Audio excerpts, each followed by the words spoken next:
And here we go, baby. It is week 15. The fantasy football playoffs are upon us. And you know what you do not need right now? You don't need guys that you trust and they go in the lineup and they give you 5 fantasy points. None of that crap, all right? I don't want it, all right? So here are the players that got me a little bit fired up right now going into the fantasy football playoffs. And frankly, I'm not so sure that I'm starting you. I might put you in timeout this week. I might not play at all for the rest of the season. Let's begin in Chicago. You know, the underlying metrics for running back DeAndre Swift, all pretty good. Playing a lot of snaps, played like 80% of the snaps this past week, 15 or more opportunities seemingly every single week, a little bit involved in the passing game. All that is sweet. You know what's actually good, though, in fantasy football? Fantasy points. Fantasy points. How about this past week? What'd you do for me, DeAndre Swift? Not great. Another ho-hum back-to-back games. Under 10 fantasy points. And who do you guys play on Monday Night Football? The Detroit Lions. Yikes. Yeah. How have the Lions fared against running backs for much of this season? Outstanding. Yeah, Josh Jacobs found the end zone 3 times last week. That was awesome. The Bears, hardly scored 3 touchdowns in a single game. It has been a while since we have seen DeAndre Swift find the end zone. The Lions have allowed the second fewest fantasy points to opposing running backs. DeAndre Swift, you're going to have a hard time finding my lineup this week. None of this is personal, by the way. Make that very clear. This week, they played Monday Night Football against the Minnesota Vikings field. I said the Lions. I meant the Vikings. Not that just much as better. tough of a matchup. Seriously. No better. It could be worse. I'm just laughing how Field goes on this amazing rant, and then he's like, none of it's personal. He doesn't want you mad at him. No, it's not. I mean, I just don't want this, the last thing in the social media era. So anyways, it's not personal. I'm just saying right now, how do you trust these players? How do you do it? Well, you mentioned it. Chicago Bears get the Minnesota Vikings and Detroit Lions back-to-back, 2 brutal matchups for DeAndre Swift. Yes. Okay. So bad matchups, but and it's just hard, right? The offense is much more potent through the air than it is on the ground. So I would have a hard time considering him a total lineup lock this week. I want Fields' next rant to be on my behalf. Yeah. Can I ask him? Are you going to earmuff this one, or are you here for it? No, I'm here for it. I'm here for it. Okay. Do you want the good news or the bad news? The good news. All right, let's start with the good news. Always start with the good news. That's a rule of life. I thought you start with the bad news, and then you can lift me up at the end. Because this is called the Yates of Hell. It's not called the Yates I've of got Heaven. nothing If to it look were we do the bad news, then the good news first. What's Although the there good would be news? no bad news because we would be in glorious heaven. Deebo Samuel had his best week in 4 weeks last week. Oh, really? Best week. What did he do? He finished wide receiver 51. Yikes. 51. How many fantasy points? 50 other wide receivers were better than him. 5.5. 5.5 fantasy points. Is that bad? Over his last 6 games, his most fantasy points scored in a single game of those, 12.6 fantasy points. Wasn't this guy the most explosive, dangerous offensive player in the NFL 3 seasons ago who got that $24 million per year contract extension? Last night, he's on Twitter saying, hey, it's not my fault. I'm just not getting the opportunities. We have the numbers, man. It is kind of your fault. You're not nearly as explosive this season as we have seen from Deebo Samuel in years past.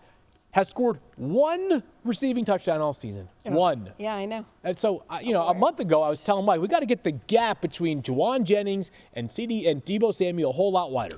What is it now? It's the gap is about as wide as the U.S. right now, right? Juwan Jennings is the top of the mountain right now for 49ers wide receivers, and Deebo Samuel is hollering from the depths of the bottoms. Can I get some too? But I don't know how you trust Deebo Samuel. Well, here's the thing. Can't. We thought we were going to matchup. get more rushing out of him potentially with this injury to Christian McCaffrey. Might they use him differently? But let me tell you, I'm going to add to the bad news.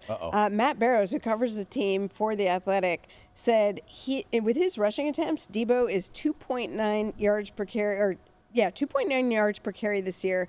That's the lowest if you go back to 2019 when Deebo was peak yards per carry at 11.4. 2.9 to 11.4. Okay, 11.4, you might say that's an outlier, unsustainable. Well, his average over the last 3 years was 5.93 yards per carry when he was used as a runner. So there is something there for sure. And doesn't it feel like this would have been the year in which you would have seen even more rushing from Deebo with all the CMC injuries and everything? This is what I mean, but even when he's getting the ball, he's not been very efficient. No, he hasn't. Yeah, I guess the question would be Deebo says he needs the ball more, it's not him. If the answer were Deebo, when you're down to your 4th string running back, with one of the greatest offensive minds of the past 15 years. Absolutely.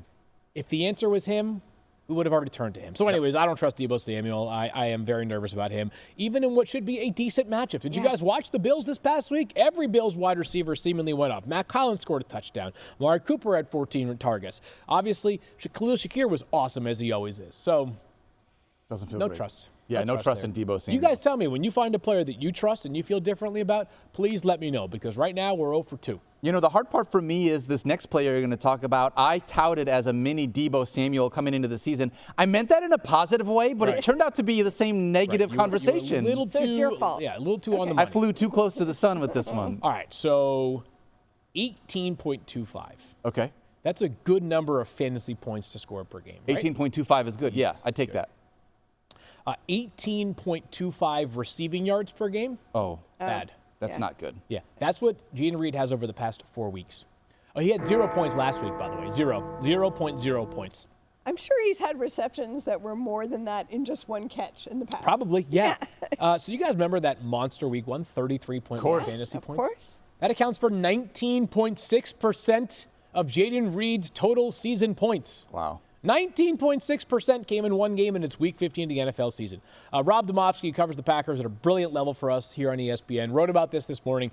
You know, when you got a lot of guys who want the football and need the football, it's hard to guarantee someone touches, not named Josh Jacobs.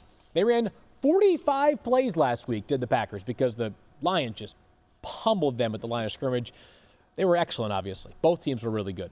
But it's just, I don't know, like, there is nothing that is more deflating in the playoffs than when you go into, like, maybe you guys feel differently. Let me know.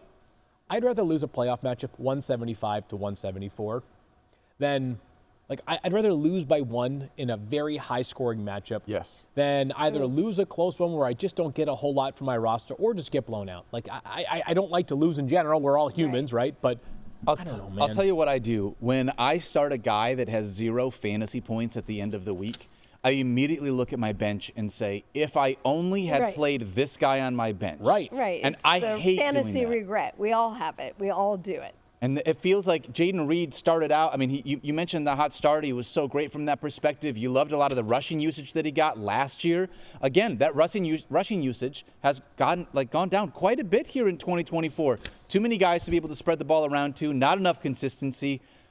I was so pumped about Jaden Reed, but unfortunately, I'm with you, Field. I cannot trust him in any of my playoff lineups. These guys, none of the players that I've talked about yet lack talent. No. It's fantasy football. Things can happen, right? Tyreek Hill is heating up, right? Like Tyreek Hill, who we thought, we're like, what is going on here? 14 targets last week. Like, this guy has looked like Tyreek Hill. Things change fast. But we're playing the law of averages here. And the law of averages over the past 4 weeks for Jaden Reed has been so bad that I would be very hesitant to play him this week 100%. in a championship match. Agreed. Answer your a playoff question? match. I'd rather get blown out. You would? Yeah, because if I'm like a point, then I'm like, why didn't that guy just one more yard, or one more reception, or what? Or if only that so offensive close. lineman hadn't held on that play and called back or the why did they 35-yard call catch. back? Why did that thing get called back on a penalty? Or if it's like, I lose by 30 points, I'm like, well, there's nothing I could have done. We gave it our best effort, and we failed as a group. I do like the feeling I love the most, and then we'll move on, Field. The feeling I love the most is when I win. Of course you love winning, and then when I lose, the feeling I love the most is when I look at my lineup and say, no matter what I would have done, it wouldn't have mattered anyway. Yes. Of course, you like those are the things that you can live with the most. But just, again, a 0 or a very, very small number from a guy not good. Yeah. I'm not even sure we should talk about the next guy. I wonder why bother? he even made the list. He's not in my top 25 for tight ends this week. He's not worth your energy. Do you guys remember when Kyle Pitts scored points? No. I don't really remember that either. I think he was in London, right? Yes, his rookie season. I believe it was London. As the bell dings here. It was in London. What do I tell you on Kyle Pitts? He had 6 targets last week. That was kind of cool. He caught 1 of them. So this offense just isn't consistent enough to support all of them. And by the way, there's 3 guys well ahead of him. Ahead of him in this offense. Obviously Drake London, obviously Darnell Mooney, obviously Bijan Robinson. I just don't understand, again, the Falcons. Ray McLeod. Yeah, Ray McLeod. I mean, heck, he's ahead of him too. Like, he's option 5 on an offense that isn't. Kirk Cousins is throwing for some decent yards. But if you're going to turn the football over and not find the end zone enough, there's just not enough upside across the board in this offense to have things happen like this. And what I will say here on Kyle Pitts, last thing, the Falcons are, they're being pressed right now because they're 6-7, and truthfully, not a very good football team. Nope. Underwhelming. Yep. And disappointing. The answers on Kyle Pitts, not very encouraging either. We don't care about stats, fantasy football, whatever. Kyle Pitts ain't going to be a thing for them right now. Ain't going to be a thing. All right, last one here. You want one more? I want to say one thing if you don't mind. Yeah, go for it, yeah. If you have Kyle Pitts on your roster, he has to be a tight end too. There's no way you're still starting Kyle Pitts and you have made the fantasy playoffs. It feels like everything else would have to go right. You had mentioned earlier in the show, we had talked about a handful of guys, Isaiah Davis, Sincere McCormick, Tank Bigsby, Adam Thielen. I would drop Kyle Pitts for literally everybody that we talked about in our waiver wire segment because they have so much more upside. Yep. All right, last one here is Kirk Cousins. And again, I don't know how much we actually have to say, guys. Going into the playoffs, so if you're going to lose, as Daniel said, you'd rather lose when you set the optimal lineup and it still wasn't good enough. Yep. All right.